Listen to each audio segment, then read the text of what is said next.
Ngandi beda. Bene. Ni. Di bene ngandi be. Bene ngandi. Kau be hodi. Boleh dah. Jam. Kono mati kena. Na? Ini nang ada mah. Ini jam. Ngai si. Kau kono senade. Andong. S'il te plaît. Envoie mon sac. Mon sac. Ni ko Mariam Touré ni nete nani. Radio moni gollugol. Radio mamu moni gollugol. On jam. Bay koy koy. Ngai si.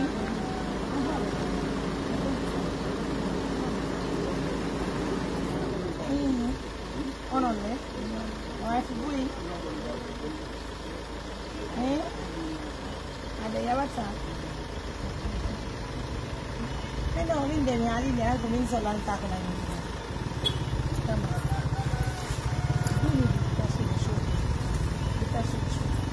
Bire. Ino tami sappo ano. Bire di sappo undo. Jalan ngono ta wa di sappo.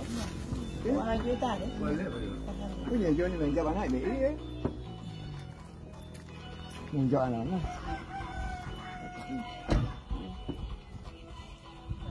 Oh, kon ini sih. No. On jali. Allez mes amours, détache là-bas. On rencontre une maman à concourir. Nous sommes en route pour maman. On va faire une grosse surprise à cette maman, Inch'Allah. Elle va sourire tout à l'heure parce que ça fait plaisir. C'est ça aussi le rôle de l'ONG Assistance Humanitaire d'Urgence. De rendre très heureux, très joyeuses les mamans. C'est important. Comment il fait là? Burdaka. Oh là là. Il faut faire ini. Ini macam mana bika mongo? Macam mana bika mongo? La vie c'est une maman, malheureusement, envoie tout. Malheureusement, tous ses enfants sont décédés. Et c'est une chance qu'on retrouve une maman pareille tout de suite. Ensemble, on va voir tout ça, hein? Rapidement.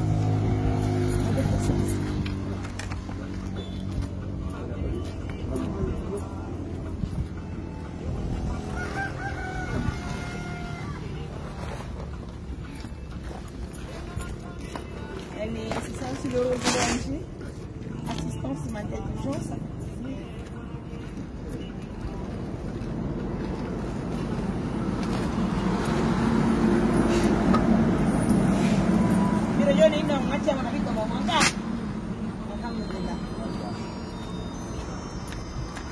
Ça fait plaisir, mesdames, messieurs, de voir une maman. Et puis on ne savait même pas qu'elle n'a pas fait d'enfants.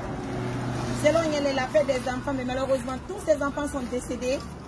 Voilà un peu combien de fois Dieu nous donne la chance d'aider les personnes qui sont vraiment dans le besoin. Hein? Sortez, faites comme nous, c'est important. Le vous dire maintenant.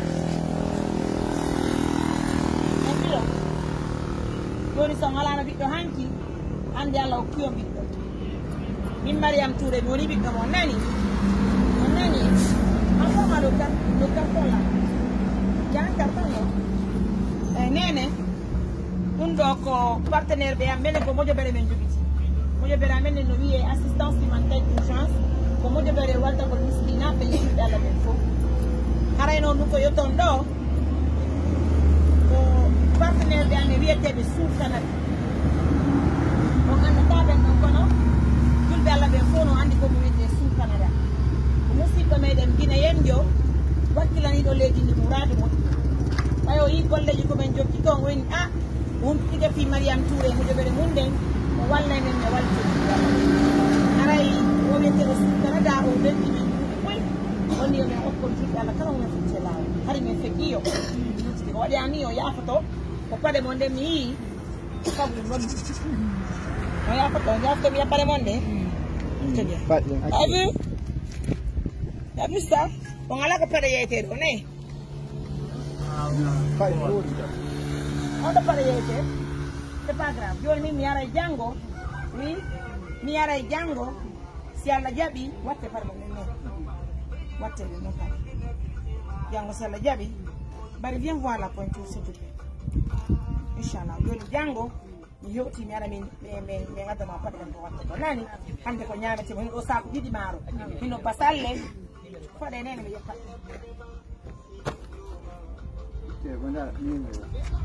Quand on est pas de haura nayo.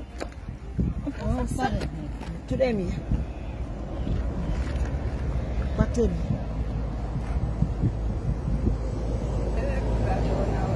What est pas de ne? What na be tout connu. Acheke. Bien, acheke. Viens m'aider s'il te plaît. Viens m'aider. Acheke. Poste to yigo. On va marquer la pause.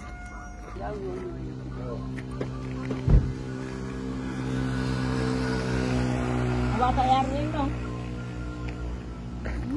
On va bayar de. On va bayar de. D'accord.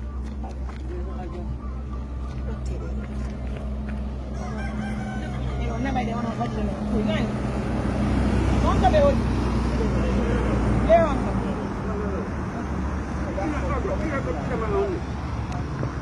Battere non fare lei.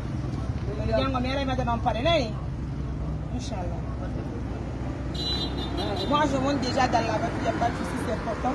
Donc nene, ana yi no do kadi. Men biro, no do basal leo. Hino ne banda, hino lobodi en no ko lobodi en.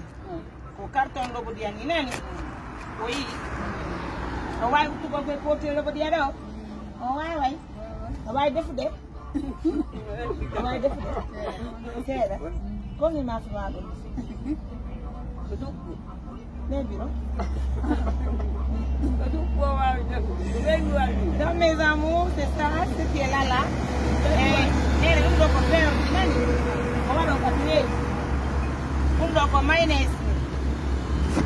On doit landa. On doit landa. On doit sucre, il kilo de sucre non derga. Maji nani okani nani yoni jango ni hewti si Allah mu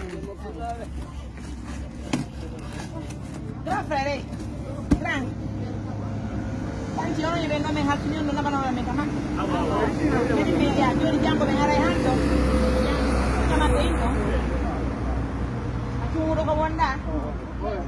Yes, non c'est. No, ba mi wattaji pale. Joni fale den, joni kipane men no hotira ka suudu. Jango mi hewti. Nani? Nene. Mi yelti nene. Ninno jona mari bikota. Onno inete. O yegiti ndande. Inne Mariam. Oh, ja. Ça fait plaisir. Merci beaucoup. Merci de rendre heureuse à cette maman. Et il faut rendre heureuse les mamans. Il faut être avec les mamans pour comprendre la douleur des mamans. On ne savait même pas que malheureusement ces enfants sont décédés.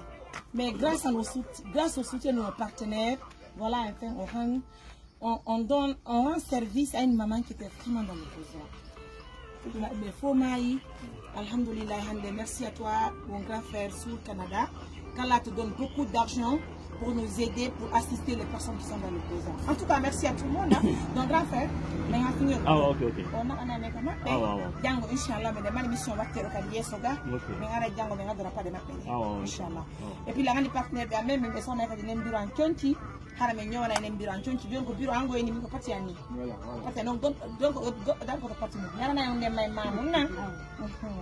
Donc andi mamu. Ngandi mamu moƴƴa. Mi yana yo may mamu nan. Jarama buy nan. Ok. Allez mes amours, merci beaucoup. On jarama may. Allez mes amours, au revoir.